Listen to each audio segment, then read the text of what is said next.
the most powerful eye humanity has ever built, just looked back across 13.5 billion years of time, and the universe answered with a contradiction. Not a small one, not a rounding error, but the kind of contradiction that makes an entire field sit up straight because it touches the one thing cosmology depends on more than any telescope: the timeline. James Webb Space Telescope was designed to witness the cosmic dawn, the era when the first galaxies were supposed to be small, messy, and unfinished, barely formed sparks inside a young universe still learning how to become structured. Instead, in the deepest early views, astronomers began flagging galaxies that looked far too bright, far too massive, and in some cases, far too organized for how early they appeared to exist. Not billions of years after the beginning, but a few 100 million. A cosmic infant. And yet the light suggested systems already behaving like grown-ups. That tension didn't arrive as a single dramatic announcement. It arrived the way real scientific disruption usually arrives. Quietly, inside spreadsheets, inside data reduction pipelines, inside late-night calls between teams that were double-checking the same numbers because the numbers felt wrong. Because if those galaxies were truly as distant as their colors implied, then the universe had built large structures shockingly fast. And if the universe can build that fast, then either our models are missing a crucial accelerator, or our interpretation of the light is making something ordinary look impossible. The first public images hit Earth in July 2022, and the world reacted the way it always does. People saw color. People saw beauty. People saw a new icon. Inside the labs, inside the research groups, the reaction was colder and sharper. Not because scientists don't feel wonder, but because wonder is not the job. The job is to ask what the photons are saying, and whether they can be trusted. Webb was made for photons that most telescopes can't even meaningfully hear. The early universe doesn't send us crisp, visible light. Expansion stretches it. What left the first galaxies as energetic ultraviolet and visible light arrives here after billions of years as infrared, longer, dimmer, harder to catch. So Webb is an infrared hunter, and that changes everything about its design. It carries a segmented primary mirror 6.5 meters across, coated in gold because gold reflects infrared with extraordinary efficiency. It sits far from Earth near the second Lagrange point, about 1.5 million kilometers away, where the Sun and Earth's gravity create a stable environment for long, uninterrupted stares. Its sun shield blocks heat so effectively that its instruments can operate in deep cold, because in infrared astronomy, warmth is noise. The telescope has to be quiet enough to detect whispers from the edge of time. All that engineering, the folding mirror, the deployment sequence, the years of testing, the tens of thousands of failure points that had to work in perfect order, was aimed at one simple goal: see deeper into cosmic history than anything ever built. And when Webb finally opened its eye, it didn't just show us more, it showed us earlier. It pushed the frontier into a regime where the universe is so young that our assumptions stop feeling safe. To understand why those early Webb candidates felt so unsettling, you have to understand what we expected to find. Modern cosmology tells a story of slow construction. After the Big Bang, matter was almost evenly spread out. The early universe was not a clumpy place. It was a nearly uniform ocean of hydrogen and helium, with tiny density variations, little ripples, not mountains. Over time, gravity amplifies those ripples. Slightly denser regions pull in more matter. More matter deepens gravity. The process feeds itself, but it is not instant. Expansion is always pulling outward. Gravity has to win locally, and it needs time to do it. In that standard picture, the first structures are small. Dark matter collapses first, forming invisible halos, gravitational wells that act like scaffolding. Normal matter falls into those wells, gas begins to cool, and star formation ignites in scattered pockets. The earliest galaxies are expected to be fragile building blocks, dwarfs with relatively few stars, irregular shapes, chaotic bursts of light. Over billions of years, those building blocks merge, they grow, they settle, They form larger structured spirals and massive ellipticals through long chains of accretion and collision. Big galaxies, in the standard script, are late outcomes. They are the reward of patience. That is why the phrase, "too massive, too soon," has such force. Because a galaxy's mass isn't just a number. Mass implies history. It implies repeated cycles of star formation. It implies gas flowing inward, stars turning on, stars dying, supernovae enriching the surrounding medium, new stars forming again from heavier, cooler gas. It implies time for feedback, radiation, and explosions to regulate growth. It implies a long negotiation between gravity trying to build and stellar violence trying to tear things apart. Mature-looking galaxies are not supposed to appear quickly, because the universe's early conditions were not supposed to allow that kind of speed at scale. And yet, Webb's earliest deep observations began to surface candidates that pushed exactly on that nerve. Some appeared at extreme redshifts, meaning their light had been stretched dramatically by expansion, suggesting they existed when the universe was only a few 100 million years old. Some were unexpectedly bright. If you translated that brightness into stellar mass, using the same techniques that worked for decades, you could end up with numbers that felt uncomfortably large. Not necessarily hundreds of billions of stars in every case. Headlines love to inflate, but large enough to force a real conversation. What is powering that light? And how quickly could a young cosmos plausibly assemble the material to produce it? This is the part the internet often skips. The early Webb tension is not one clean claim. It is a stack of possibilities fighting each other. Maybe some candidates are truly extremely distant, and our models for early galaxy growth are too conservative. Maybe star formation in the cosmic dawn was far more efficient than in galaxies today. Maybe early gas fell into halos through cold streams so effectively that galaxies could build stellar mass rapidly before feedback could choke the process. Maybe the first stellar populations produced more massive, brighter stars per unit mass, making galaxies look heavier than they were. Maybe some systems contain growing black holes whose radiation makes them appear larger and older. Maybe gravitational lensing is quietly magnifying a fraction of them. Maybe photometric redshifts, early distance estimates based on color, are misclassifying some objects that are actually closer. The scientific response to a moment like this is not to rewrite the universe overnight. It's to try to make the surprise disappear the honest way, by attacking your own interpretation. Teams recheck calibrations. They rerun models with different assumptions. They look for dust contamination. They test whether strong emission lines could be boosting brightness in certain filters. They search for spectroscopic confirmation, because spectroscopy is where the universe stops being a rumor and becomes a measurement. And as that process continues, some candidates soften, some move, some become less dramatic. That is normal, and it is healthy. But the deeper point remains. Webb has pushed us into an era where our models are no longer protected by distance. We can't hide behind, we'll never observe that directly. We are observing it. We are collecting ancient photons that left their sources when the cosmos was still close to the beginning. And those photons are forcing a single uncomfortable question to repeat in different forms. How fast can the universe build? Because cosmic scale is not only about size, it's about pace. It's about how quickly complexity appears when the clock has barely started.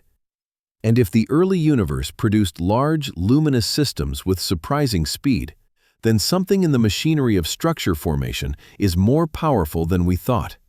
Either the dark matter scaffolding collapses faster, or gas flows more efficiently, or star formation behaves differently under primordial conditions, or multiple effects combine into a turbocharged early growth mode we have not fully captured in simulations. That is why Webb matters in a way that goes beyond prettier images. Webb is not merely showing us what exists far away. It is showing us what existed early, when the rules we rely on are being tested under the most extreme conditions the universe ever offered. The early data is not a final verdict. It is a pressure test. And pressure tests are how science finds what it assumed instead of what it proved. So here is where we begin. Before we can understand why Webb's findings feel like a curtain being pulled back, we have to understand the curtain itself. The standard story of gradual growth, the scaffolding of dark matter, the slow assembly of halos, the feedback that limits star formation, and the timeline that made everything feel stable. Because once you know that script, you can feel exactly where Webb is pressing hardest. And then we can follow the evidence into the place where the universe stops being comfortable. The first few 100 million years, when the cosmic dawn ignites, and the earliest galaxies start doing things they were not supposed to do. To understand why Webb's early results felt like a pressure wave through astronomy, you have to understand the story we thought we were watching. Not the poetic version, the mechanical version. The standard model of galaxy formation is a slow-build narrative, and it earned that reputation the hard way, because it kept matching what we could observe. The early universe begins almost smooth, a near-uniform ocean of hydrogen and helium with only faint ripples in density. Those ripples are the seeds, but they are tiny, and the universe is expanding at the same time, stretching everything outward while gravity tries to pull matter inward. The whole problem of cosmic structure is a long contest between expansion and collapse. And in the conservative script, collapse wins locally, but only with patience. First, dark matter clumps. It cannot radiate away energy the way gas can, but it doesn't need to. It simply responds to gravity and provides the deep wells where everything else can gather. Those wells form the scaffolding, halos that grow hierarchically, small first, then larger through mergers, then larger again, like a city assembled from villages over time. Normal matter falls into these halos, gas begins to cool, and stars ignite in pockets where collapse becomes runaway. But even that ignition is not a clean acceleration. Gas has pressure. Gas resists compression, and the moment stars turn on, they begin pushing back. Young massive stars flood their surroundings with radiation that heats and disperses gas. Stellar winds stir the medium. Supernovae slam shockwaves through the very regions that were collapsing a moment earlier. Feedback is not a detail. It is one of the main reasons galaxies do not convert all their gas into stars in a single violent burst. In the universe we see nearby, star formation is inefficient on purpose, because the stars themselves make it inefficient. So in the standard picture, the first galaxies are expected to be small, irregular, and raw. They are the first attempts, the earliest drafts of structure.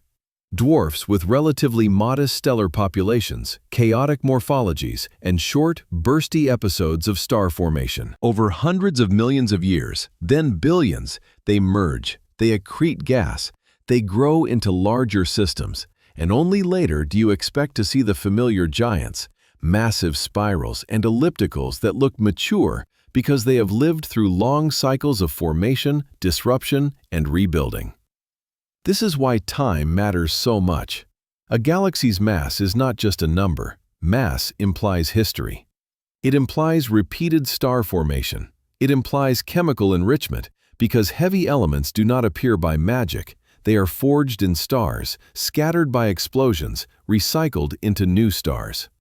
It implies that enough stars have lived and died to seed the next generation with the ingredients that make cooling more efficient and structure more complex. It implies a timeline long enough for gravity to gather, for gas to settle, for feedback to regulate, for mergers to assemble. If you compress that timeline too hard, the whole story begins to feel physically strained, not because the universe cannot build, but because building complex, massive systems is supposed to require many cycles of cause and effect. Now put Webb into that story. Webb doesn't just look far away, it looks far back. And the farther back you go, the harsher the constraints become. In that early era, light is stretched into infrared. The universe is younger. The first stars are just beginning to carve ionized bubbles into the neutral hydrogen around them. The cosmic dawn is still underway. In that regime, when Webb shows you candidates whose light suggests unusually high luminosity, objects that look brighter than conservative expectations, you are forced into a very specific kind of discomfort. Brightness is not a vibe. Brightness is a clue that translates into physical quantities: star formation rate, stellar mass, the presence of dust, the presence of strong emission lines, the possibility of an active black hole. And if you translate that brightness using standard assumptions, the same assumptions that work beautifully in later epochs, some early candidates can land in territory that feels too much too soon. Not necessarily because every object truly contains an absurd number of stars, but because enough objects appear intense enough that the early universe starts to look more productive than our calmest models predicted. The conservative picture says early galaxies should be mostly small building blocks. The early Webb hint says, what if a meaningful fraction of early building blocks assembled into substantial systems faster than expected? What if the early universe had an accelerator? There are only a few places that accelerator can hide. It can hide in the scaffolding. Perhaps dark matter halos in some regions collapsed earlier or deeper than simulations typically predict, producing wells that pull gas in more aggressively. It can hide in the inflows. Cold gas might stream along early filaments and feed young galaxies with a sustained efficiency that outpaces simple averages. It can hide in the star formation physics. Maybe primordial conditions allowed gas to convert into stars faster before feedback could fully throttle the process, especially if the first stellar populations were hotter and more massive, making galaxies appear disproportionately bright for their true mass. It can hide in the engines. Early black holes might contribute more light than expected, turning compact systems into cosmic beacons. It can hide in the geometry. Gravitational lensing can magnify distant galaxies, boosting their brightness without changing their intrinsic properties. And it can hide in our measurements. Early distance estimates often begin with photometry, which is powerful but not final, and the early universe is a place where small interpretive errors can become dramatic claims. The crucial point is that Webb doesn't immediately tell us which of these explanations is correct. Webb forces us to ask the question with enough urgency that we can't postpone it. Because once you have a telescope that can repeatedly find early candidates that push on your timeline, the timeline stops being a comfortable background assumption and becomes an object under inspection. This is where the real shift happens, and it's the part most people miss. Webb's impact is not, "It proved the universe is older," or "It proved physics is wrong." Those are headlines built for clicks, not for truth. Webb's impact is that it dragged the earliest era of galaxy formation out of the realm of mostly simulated narrative and into the realm of direct, repeated observation. It turned the cosmic dawn from a theoretical chapter into a dataset. And datasets do something merciless.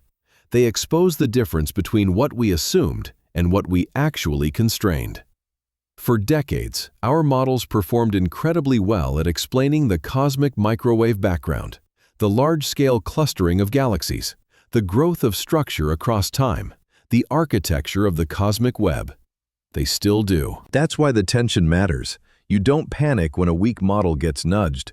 You pay attention when a strong model gets pushed at its boundary conditions.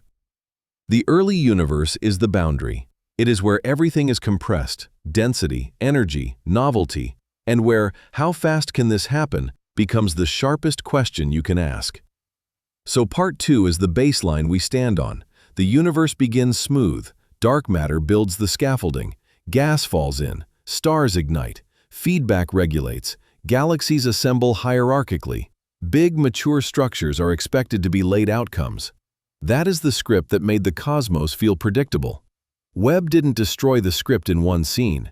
It introduced a recurring anomaly, evidence that the early universe may have been able to assemble and illuminate structure with more speed than our most conservative expectations allowed. And when you see that, you can't stay in story mode.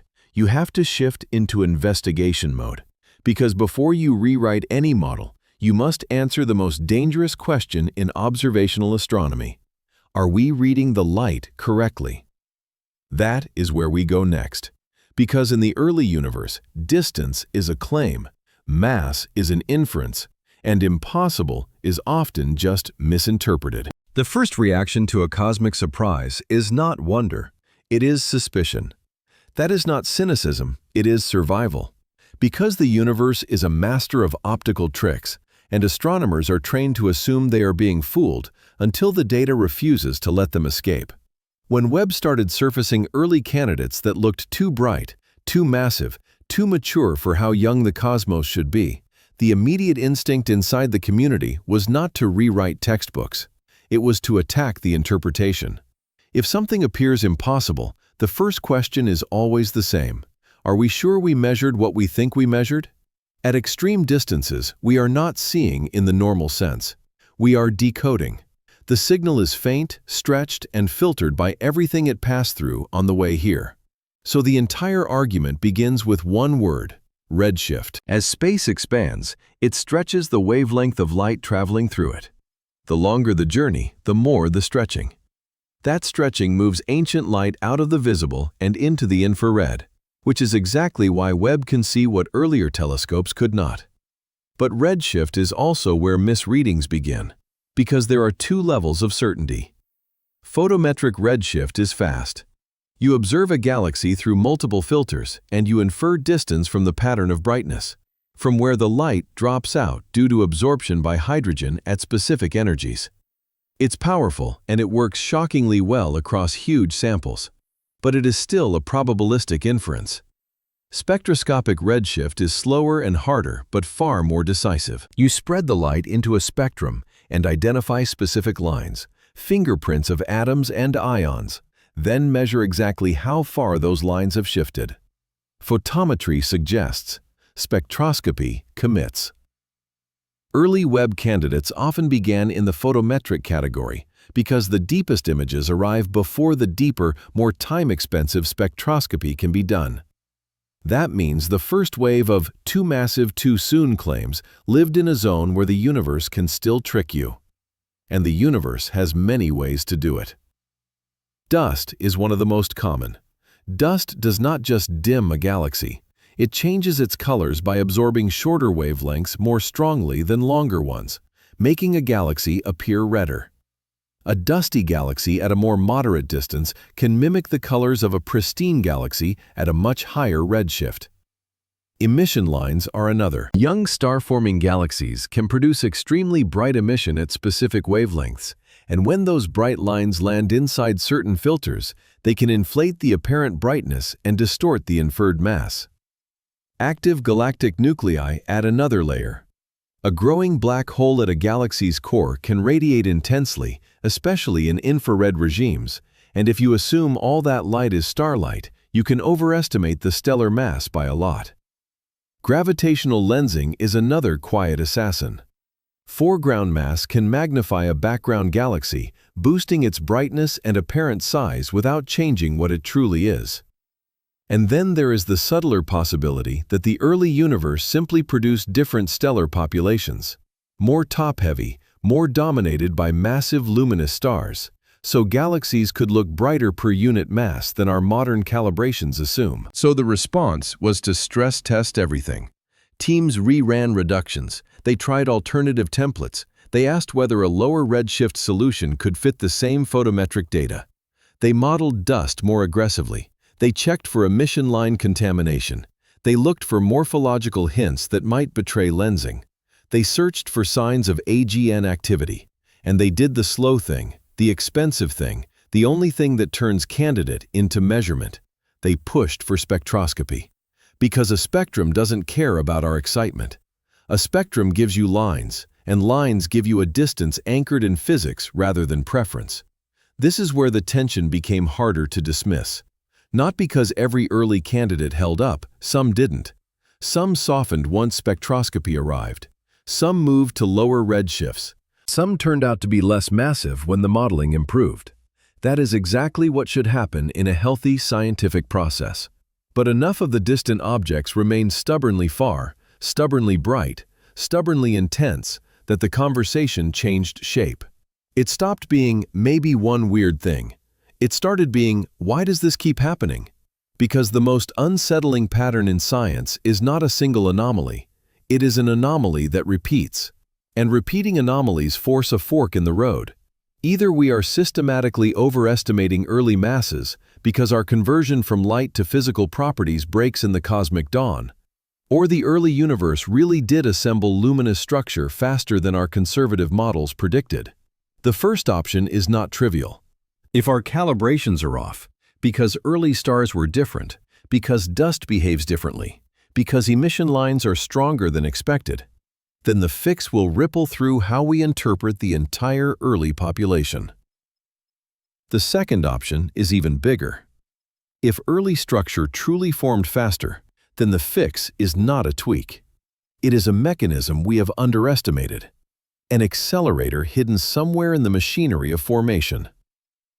So the question becomes brutally simple. Where could that accelerator live? It could live in dark matter.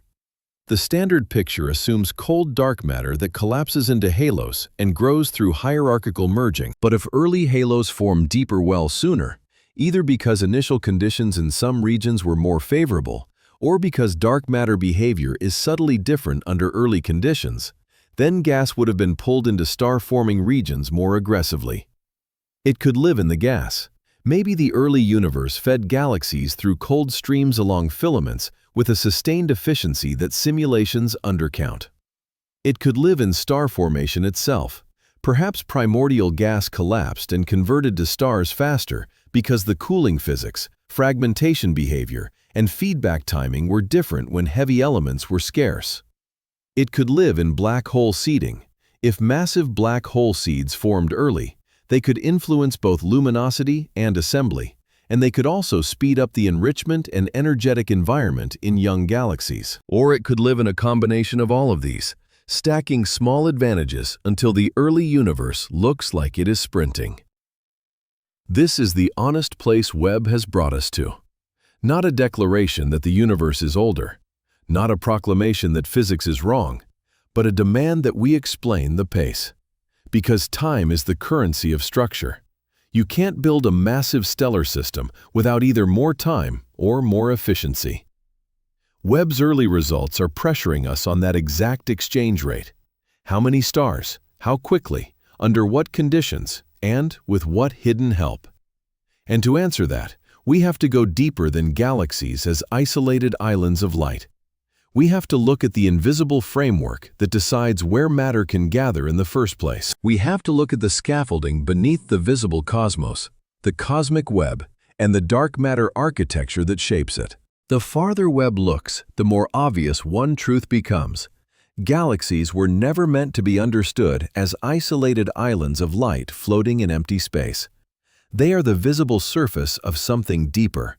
An invisible architecture that formed first and decided where everything else could gather. That architecture is dark matter, the dominant mass component that refuses every direct form of photography we have ever invented. It does not glow, it does not absorb, it does not scatter light into our cameras, and yet its presence is unmistakable, because gravity leaves fingerprints everywhere. Stars orbit too fast in galaxies to be held by visible matter alone. Galaxy clusters bend background light more strongly than their luminous contents can explain. The large-scale distribution of galaxies forms patterns that do not emerge naturally unless most of the matter is something that can clump early and clump efficiently.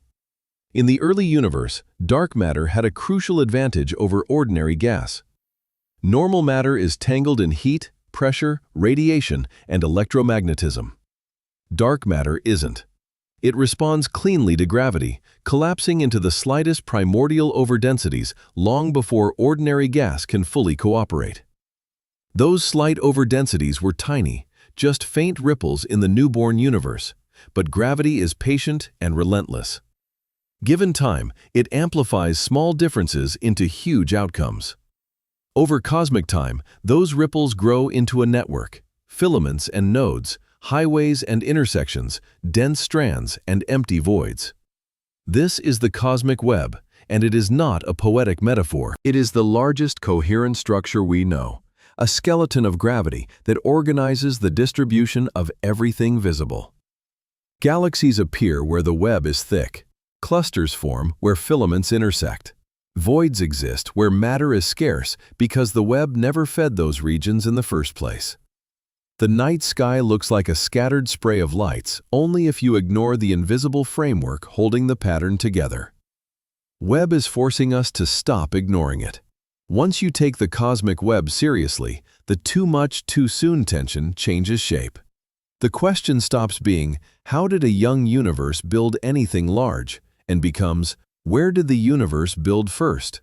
Because the early cosmos is not a uniform factory producing galaxies at the same rate everywhere. Some regions began with slightly more favorable initial conditions, slightly denser patches, slightly earlier collapse, slightly deeper gravitational wells.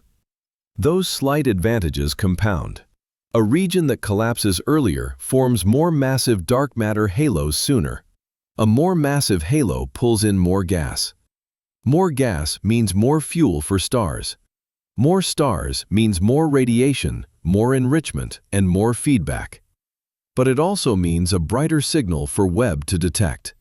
In other words, if you are looking at the earliest era and you keep finding unusually bright candidates, you may be looking at the first winners in a universe that does not distribute its resources evenly. That does not automatically solve the problem, but it reframes it into something physics can work with. Accelerated assembly in privileged environments rather than impossible assembly everywhere. In that framework, growth is not slow or fast as a single universal speed. Growth is location-dependent. Filaments do not just mark where matter is, they are supply lines. Gas does not drift randomly in the cosmic dawn. It can flow along these filaments toward the nodes where halos deepen. Think of it as a gravity-driven circulation system. Dense intersections draw material in from multiple directions. In such regions, a young galaxy can be fed continuously rather than waiting for a gentle drizzle of gas from its surroundings. That matters because the true bottleneck in early galaxy formation is often not the existence of gravity, but the delivery of fuel in a form that can cool and collapse quickly enough to form stars before feedback shuts the party down. The modern universe teaches you to expect regulation. Star formation today is inefficient because the stars themselves make it inefficient. Massive stars heat the surrounding gas with radiation. Stellar winds churn and disperse material. Supernovae inject energy that can blow gas out of star-forming regions entirely. This feedback is a throttle. It prevents galaxies from converting all their gas into stars at once. But the cosmic dawn may have operated with different timing and different chemistry. Primordial gas had almost no heavy elements. Cooling pathways were different. Fragmentation behavior could have been different. If early gas could stream into halos efficiently, if the densest nodes of the Webb could deliver fuel faster than feedback could expel it, you would naturally get short windows of furious growth. Brief epochs when a galaxy builds a large fraction of its stellar population rapidly. That is one of the simplest ways to make too much too soon less mysterious without needing to invent a new universe. You keep the same cosmic clock, but you allow early environments to be more efficient at turning inflow into starlight. Efficiency is the lever Webb is pulling. If the lever moves even a little, the earliest era looks dramatically different. This is also where gravitational lensing stops being a background detail and becomes central to how Webb changes the game. Lensing is what happens when mass curves spacetime and light follows the curve. A foreground mass concentration, often dominated by dark matter, can magnify the light of a background galaxy, making it appear brighter and sometimes larger than it truly is. Strong lensing creates obvious arcs and rings when alignment is precise. Weak lensing is everywhere, subtly distorting the shapes of vast numbers of background galaxies by tiny amounts. You can't see weak lensing in a single galaxy image, because galaxies naturally have many shapes. But across enormous samples, the distortions line up statistically, revealing coherent patterns that map mass. And lensing measures total mass, not luminous mass. It does not care whether the matter emits light. That makes it one of the most powerful ways to trace the dark architecture directly. Webb has two advantages here. First, it sees deeper. That means it can resolve more faint background galaxies, especially in infrared, where many distant sources live after redshift has stretched their light. More background sources means stronger lensing measurements. It gives astronomers more leverage to reconstruct mass maps at higher fidelity. Second, Webb's resolution sharpens the shapes of those background sources, which improves the statistical precision of weak lensing studies and improves the reliability of identifying strong lensing features.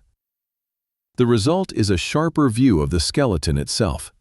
And once you can map the skeleton better, you can also understand why certain early galaxies might look impossible.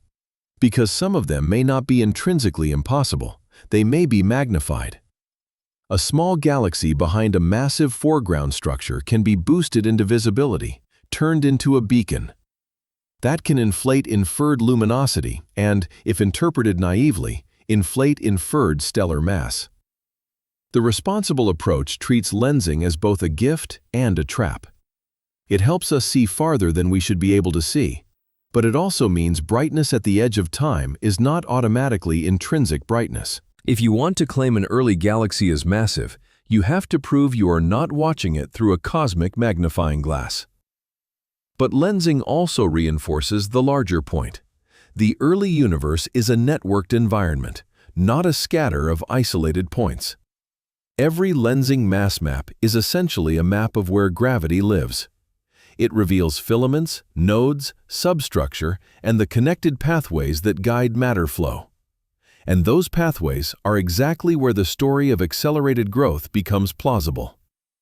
In dense nodes, gas supply can be sustained. In filament-fed halos, inflow can be organized. In such conditions, star formation can run hotter than the quiet averages we infer from later epochs. That does not mean feedback disappears.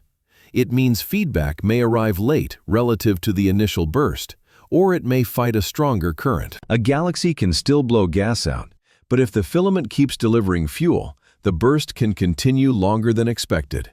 You end up with systems that shine intensely early on, systems that look surprisingly substantial for their age, systems that make conservative expectations feel timid.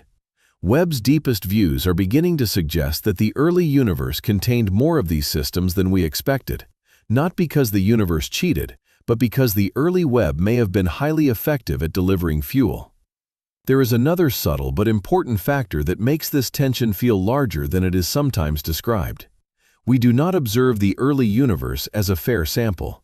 Deep fields are narrow pencil beams through space and time, tiny patches of sky stared at for long exposures. If the early too bright candidates were extremely rare, you would expect to miss them most of the time. But if every deep look seems to surface a handful of interesting early candidates, the phenomenon starts to look less like a fluke and more like a population. That doesn't automatically mean massive, mature galaxies were common. It means the early universe may have had more luminous systems within reach than conservative models predicted, and that pushes us back to the same lever: efficiency. Either our conversion from light to mass is biased in the cosmic dawn, or the cosmic dawn is more efficient at producing light than we assumed, or both. And the cosmic web is where that efficiency naturally lives, because the web sets the delivery rate of gas, the density environments where halos collapse, and the locations where early assembly can be fastest. But even with the web, even with lensing, even with inflow, a hard edge remains. The early universe is young.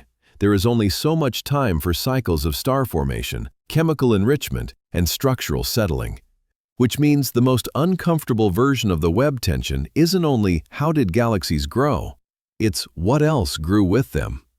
Because when a young galaxy is flooded with gas, it does not only feed stars, it can feed something that grows faster and reshapes the entire system from the inside out: a black hole. In the modern universe, the relationship between galaxies and their central black holes is almost impossible to ignore. Massive galaxies tend to host massive black holes. Active galactic nuclei can heat gas, launch outflows, regulate star formation, and sometimes trigger it by compressing material. It's as if galaxies and their black holes co-evolved, linked by the same fuel supply and the same gravitational environment. If the cosmic web is providing early galaxies with strong inflows, then it may also be providing early black holes with what they need to grow. And that becomes the next pressure point, because black hole growth has its own speed limits. If Webb is seeing signs that energetic cores existed early, if the cosmic dawn already hosted powerful central engines, then the too much too soon tension becomes a two-front problem. You're not just asking how quickly the universe can build starlight. You're asking how quickly it can build the darkest engines that can dominate a galaxy's evolution. This is why Webb's unveiling of cosmic scale is not just a story about distance. It is a story about organization. The universe is not merely large, it is structured. And that structure is not merely decorative, it is causal. Dark matter builds the scaffolding first. The scaffolding becomes a web. The web channels gas. Gas ignites stars. Stars create light that Webb can see. If the early Webb was efficient, then early galaxies could be efficient. And if early galaxies were efficient, then early black holes may have had the conditions to grow quickly as well. That doesn't answer the mystery yet, but it tightens the narrative into a more dangerous question, one that Webb keeps sharpening with every deeper look. In the cosmic dawn, it may not have been the stars alone that were racing to form. The engines at the centers may have been racing too. If the early universe already had galaxies that looked unusually bright, unusually productive, and in some cases surprisingly organized, then the next question is almost unavoidable. What was happening in their cores? Because stars can build a galaxy's light, but black holes can build a galaxy's drama. And Webb's deeper looks have intensified a problem that was already haunting cosmology before Webb ever launched: supermassive black holes that appear too big, too early. A black hole begins as something small. In the simplest pathway, it is born from the death of a massive star. The star exhausts its fuel, its core collapses, and what remains is a compact object, sometimes a neutron star, sometimes a stellar mass black hole with a mass measured in tens of suns. That pathway is real. We see it in the modern universe, but it is painfully slow as a route to the monsters we observe at high redshift. Because the black holes Webb and other instruments detect in the early universe are not tens of solar masses, they can be millions. Sometimes they seem to be hundreds of millions or more. They are already acting like grown engines at a time when, by the simplest accounting, they should still be infants. The speed limit comes from light itself. When matter falls into a black hole, it doesn't simply disappear quietly. It forms a swirling accretion disk. Friction and gravitational energy heat that disk to extreme temperatures. The disk glows. Intense radiation blasts outward. That radiation pushes back on incoming matter, and if the infall becomes too intense, the outward pressure can choke the flow. There is a theoretical cap on how fast a black hole can grow under steady conditions, a balance point between gravity pulling in and radiation pushing out. This cap is what makes early supermassive black holes feel so offensive to our timelines. If you start from a small seed and you obey the ordinary limits, you need time, long, continuous time, to grow into a giant. The cosmic dawn does not look like it offers that luxury. So either the seeds were not small, or the growth was not ordinary, or both. One solution is to make the seed bigger. Instead of starting with a black hole born from a star, you start with a black hole born from the direct collapse of a massive gas cloud. Under specific early universe conditions, a primordial cloud might avoid fragmenting into many small stars and instead collapse almost as a single object, forming a black hole with a mass of 10,000, maybe 100,000 suns. That changes the math violently. Starting at 100,000 instead of 10 is not a minor advantage. It is a different universe of possibilities. The same growth limits that seemed impossible become merely difficult. You still need sustained feeding, but the staircase is shorter.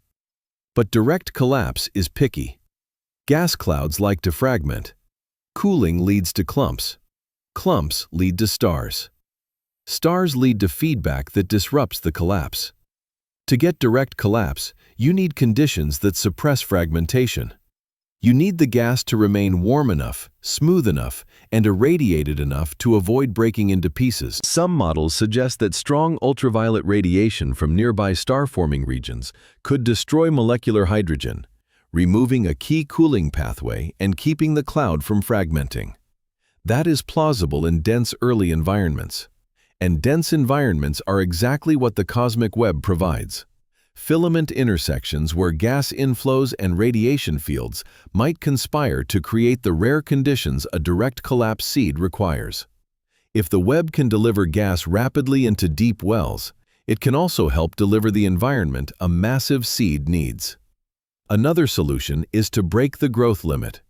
If a black hole can accrete in a way that is not steady and not symmetrical, through chaotic inflows, through thick disks, through episodic feeding, then there are circumstances where growth could temporarily exceed the ordinary cap. In other words, the limit is not a prison in every geometry. It is a guideline for a simplified scenario. The early universe may have provided messier feeding conditions, dense gas, frequent mergers, turbulent inflows, and rapid replenishment along filaments. A black hole could enter brief phases where it grows aggressively, then pauses, then grows again. If those phases repeat often enough, you can build a monster faster than a calm, continuous model would suggest. The early universe was not calm. But even those two solutions, big seeds and fast feeding, are still not the full story, because the black hole problem is not isolated. It is entangled with the galaxy problem. The moment you place a powerful black hole into a young galaxy, it changes the galaxy's evolution. An active nucleus can heat gas, preventing it from cooling and forming stars. It can launch outflows that eject gas entirely, starving future star formation. Or in some circumstances, it can compress gas and trigger starbursts, acting like a cosmic bellows. The relationship is complicated, and it can flip depending on conditions. But the mere presence of a growing black hole in the cosmic dawn would alter the brightness and spectral signatures of the galaxy around it, sometimes making it appear more massive than it truly is if you interpret all the light as starlight. This creates a dangerous feedback loop in our inference. Early black holes could be both part of the physical explanation and part of the observational confusion. That is why Webb's role here is so critical. Webb does not simply detect light. It can separate kinds of light. Its instruments can probe spectral features that hint at what is powering the emission. A stellar population leaves one kind of fingerprint, continuum shapes, certain line ratios, signatures of young hot stars. An active nucleus leaves another, strong high ionization lines, unusual ratios, compact bright cores, and in some cases a distinct continuum. At extreme distances, none of this is easy. But the capability matters. Because the question is not only, do early black holes exist? The question is, how many exist, how massive are they, and how early did they turn on? If the answer is a meaningful fraction, then the cosmic dawn was not merely an era of first stars. It was an era of first engines.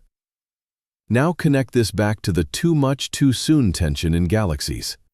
Suppose the early universe had deep nodes of the cosmic web where gas inflow was exceptionally strong. In those nodes, galaxies could build stellar mass quickly, but that same inflow would also feed central objects. In dense early systems, you could get concurrent growth, stars igniting rapidly across the galaxy while a central black hole swells in the dark, converting a fraction of the inflow into raw radiative power. The galaxy becomes brighter, both from stars and from the nucleus. Chemical enrichment accelerates because massive stars form and die quickly.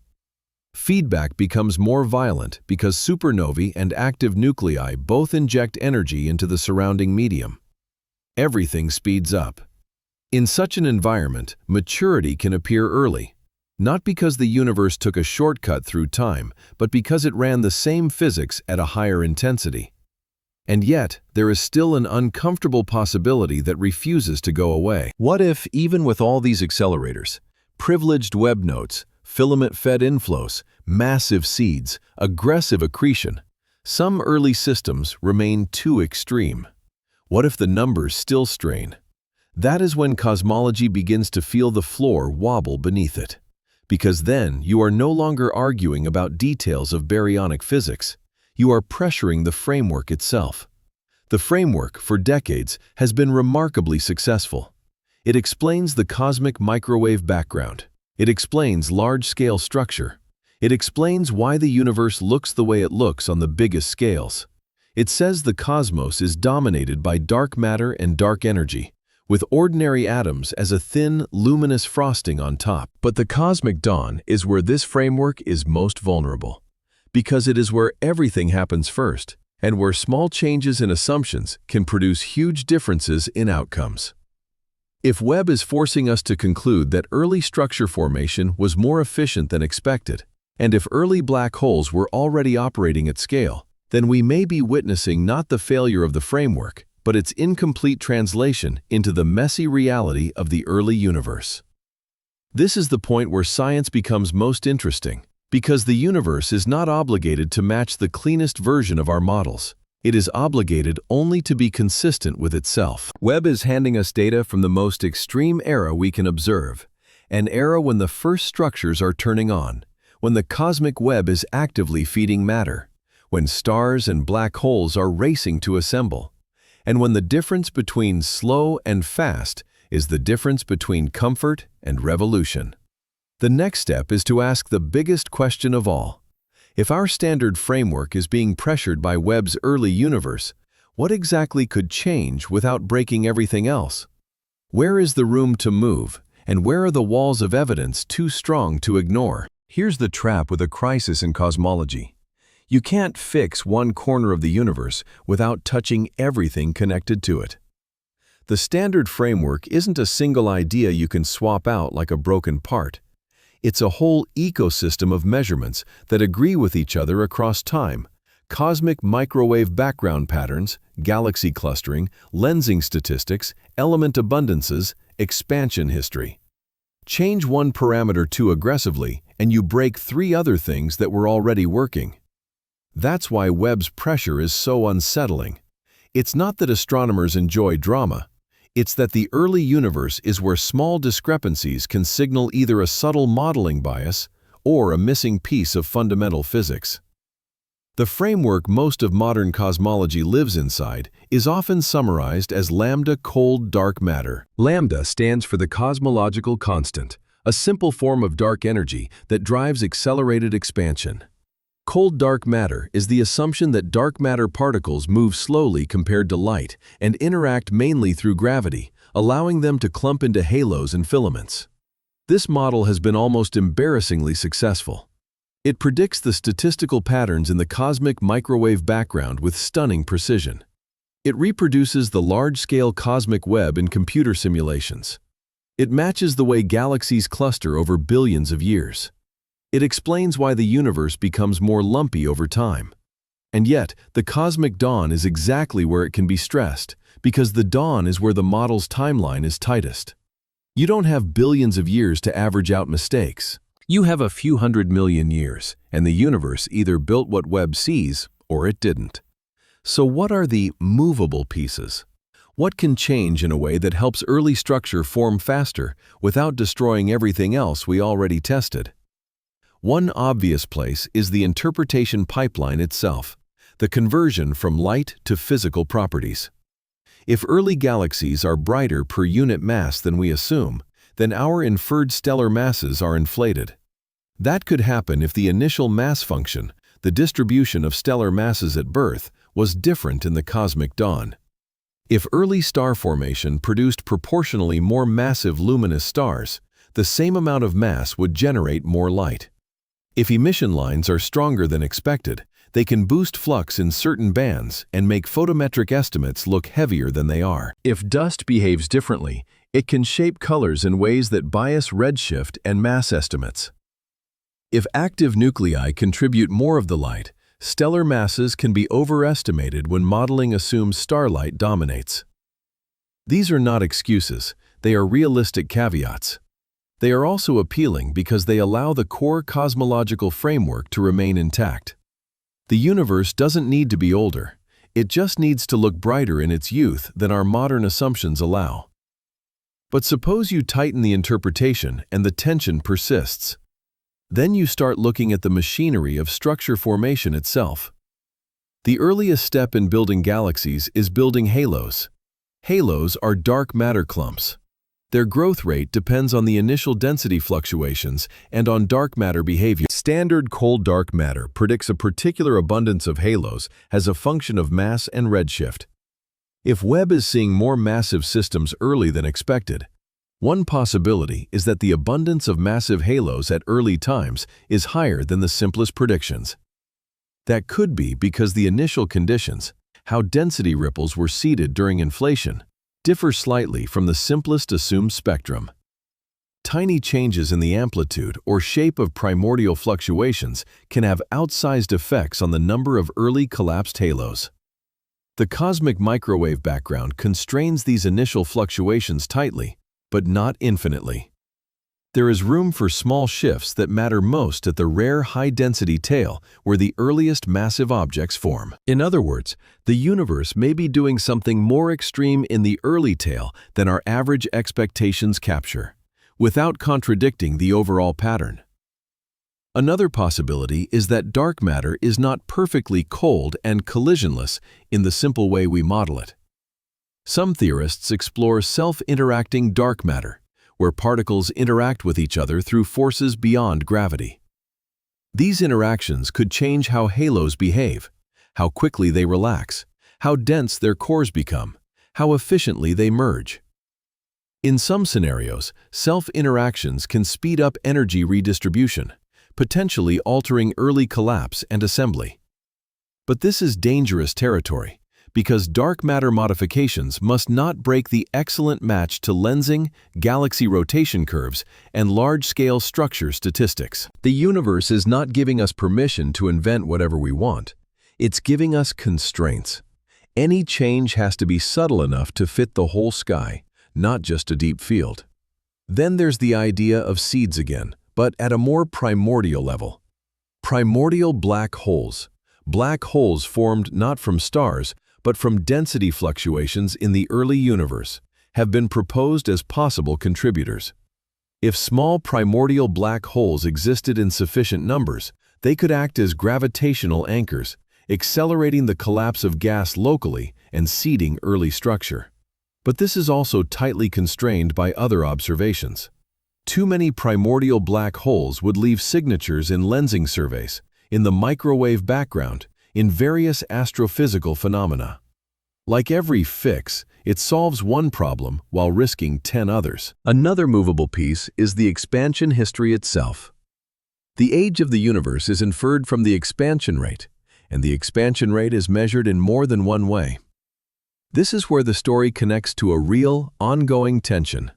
Different methods of measuring the Hubble constant, the current expansion rate, do not perfectly agree.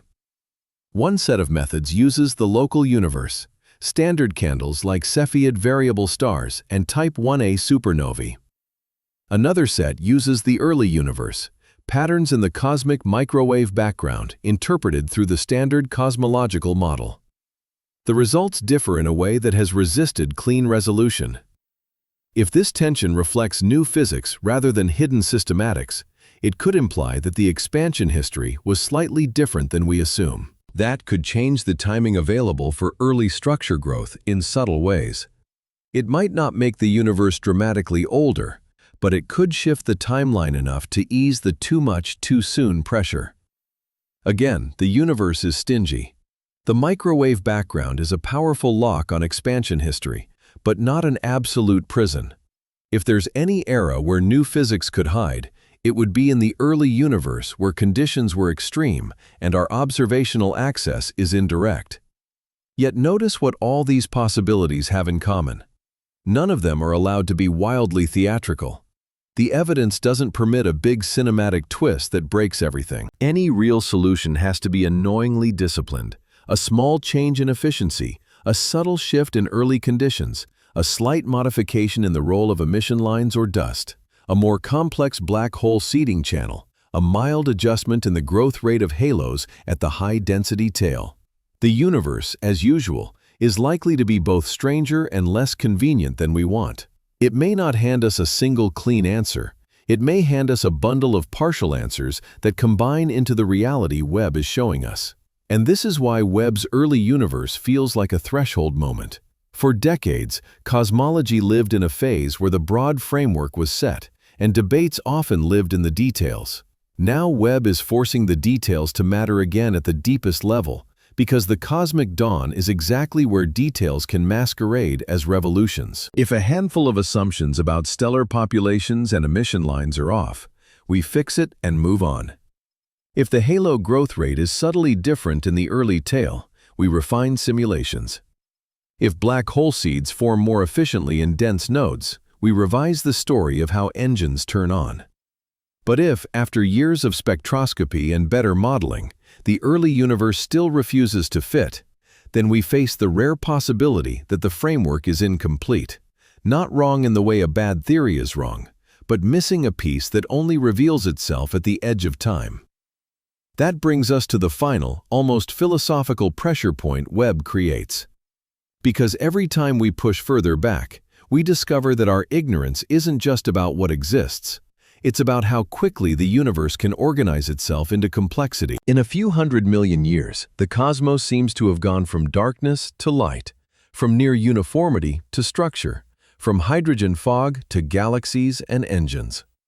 Whatever explanation wins, better modeling, new astrophysics, or deeper cosmology, it will teach us the same humbling lesson. The universe does not evolve at the pace that feels intuitive to human minds. It evolves at the pace permitted by its laws, and those laws can create complexity faster than our narratives expect. Webb is not merely expanding our map, it is testing our assumptions about how reality builds itself when it is young. James Webb didn't just show us prettier pictures. It showed us a universe that refuses to behave like a polite, slow-moving textbook diagram. The deeper it looks, the more it exposes a pattern that feels almost personal. Whenever we assume we've finally cornered reality, reality quietly steps sideways and reveals another room behind the wall. The cosmic dawn was supposed to be simple. Small, clumpy, chaotic galaxies crawling out of the dark. Instead, Webb keeps turning up systems that look bright enough to be substantial, organized enough to be unsettling, and early enough to make our most confident timelines feel fragile. Not wrong in a cheap, sensational way. Fragile in the way a model feels when it has been pushed into a regime it was never truly tested to survive. What Webb has really done is turn the early universe from a philosophical chapter into a forensic one. For decades, we reconstructed the cosmic dawn indirectly. We measured the afterglow of the Big Bang in the microwave background, and then simulated forward, letting dark matter collapse, letting gas cool, letting stars ignite, letting galaxies assemble. The outline made sense. The large-scale framework worked. But the first few 100 million years, the messy transition from darkness to structure, was a place where our assumptions could hide. Webb dragged that hidden era into the light by doing something brutally simple. It collected ancient photons and forced us to explain them. When that explanation strains, the strain doesn't stay local, it propagates. Because galaxy masses are not just a number.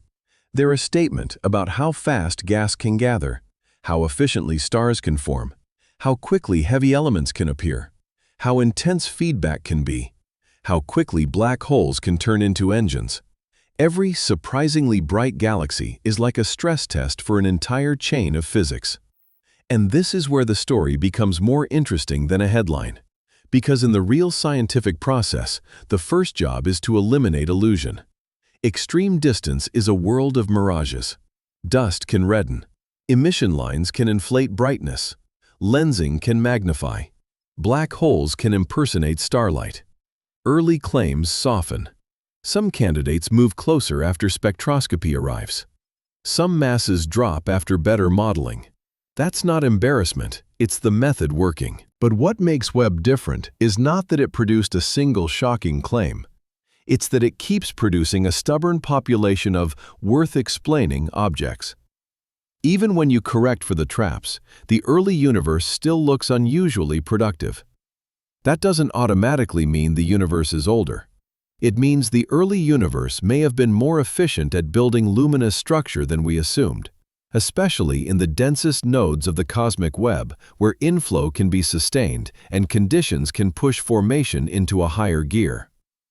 That web matters because it changes the emotional shape of the mystery. If you imagine galaxies forming in isolation, each one slowly collecting material from a quiet neighborhood, early maturity feels impossible. But if you imagine galaxies forming where filaments intersect, where gravity is strongest and where gas is being delivered like a supply line rather than a drizzle, then the early universe becomes a place where growth can be fast without being supernatural. The cosmic web is not decoration, it's a delivery system. It decides who gets fed first. And Webb is forcing us to look at the dawn not as a uniform era, but as a structured environment where some regions light up early and hard.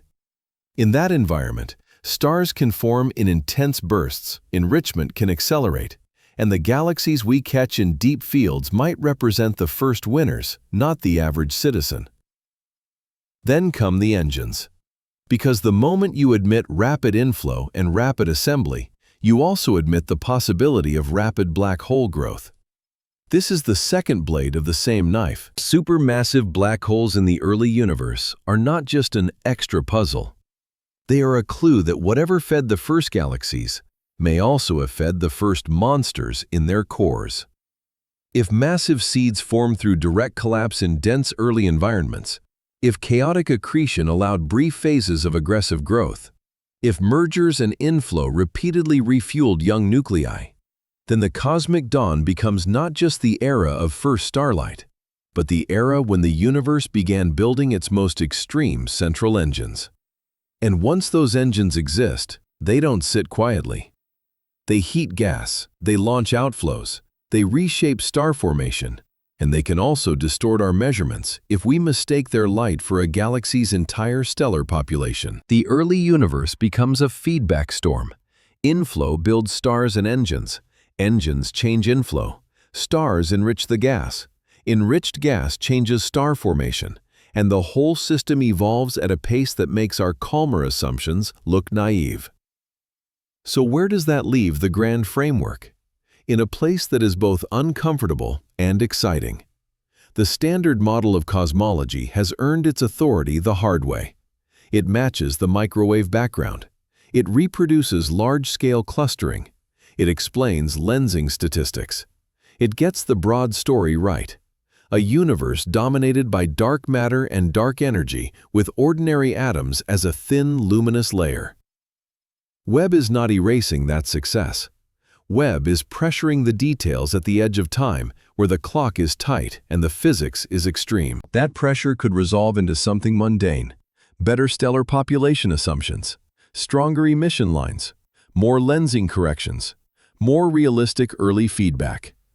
Or it could resolve into something deeper, subtle modifications in early halo growth, a more complex expansion history, or a missing ingredient that only becomes visible when the universe is young. The most honest prediction is not a revolution or a shrug. The most honest prediction is refinement, with the possibility of discovery hiding inside the refinement. And that's the part that most summaries miss. The early universe is not just far away. It is a different regime of reality. It is physics under conditions we cannot reproduce. Almost no heavy elements. Different cooling pathways. Different star formation behavior. Dense inflows. Rapid mergers. Ionization fronts cutting through hydrogen fog. The Dark Ages ending in waves. The first bubbles of transparency expanding and merging. Webb is watching a phase transition. Darkness to light. Simplicity to structure. And phase transitions are where nature often behaves in ways that feel dramatic because the rules haven't changed, but the environment has. The same gravitational law that gives you gentle orbits in a quiet galaxy can also give you violent collapse when the universe is young and dense. The same radiation that is a slow regulator later can be a delayed break early. The same feedback that throttles star formation today may arrive too late to stop the first starburst. Under the right conditions, ordinary physics can move fast. This is why the phrase, true scale, deserves a deeper meaning than distance. The true scale Webb is exposing is the scale of organization. The universe is not a random scatter of objects. It is a connected structure shaped by invisible mass, channeled by filaments, punctuated by nodes, and evolving through cycles that link the very small to the very large. When we talk about scale, we're not just talking about trillions of light years. We're talking about the fact that a tiny quantum fluctuation in the earliest instant can be stretched into a density ripple, amplified into a filament, fed into a halo, converted into stars, forged into heavy elements, assembled into planets, and eventually, at least on one world, organized into minds that build telescopes to look back. That chain is not a metaphor. It is the actual causal spine of our existence. Webb is watching early links in that chain being forged, close to the moment the universe first began manufacturing complexity at scale. And it's worth sitting with the strangest loop of all. For most of cosmic history, the universe had no audience. Stars burned, galaxies merged, black holes grew, and nothing in the cosmos recognized those events as information. Then matter organized into life. Life evolved into perception. Perception evolved into curiosity. Curiosity evolved into engineering.